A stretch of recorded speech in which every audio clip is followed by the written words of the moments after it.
Centering খোলা হচ্ছে। Centering খোলার পরে সিঁড়িটার ভিউ অনেক সুন্দর একটি ভিউ আসছে। রাউন্ড সিঁড়ি, অনেকে রাউন্ড সিঁড়ি করেন, রাউন্ড সিঁড়ি মিলাইতে পারেন না, রাউন্ড সিঁড়ি ভালো হয় না, ধাপ মিলে না। অনলাইনে অনেকে ভিডিও ছাড়েন, ভিডিওর মধ্যেও ধরা যায়, বোঝা যায়, তারা অনেক সময় বোঝে না।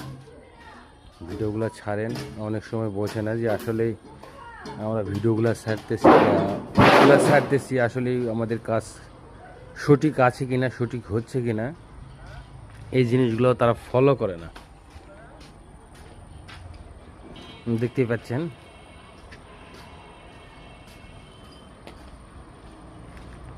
অনেক সুন্দর একটি সিঁড়ি হয়েছে, রাউন্ড সিঁড়ি।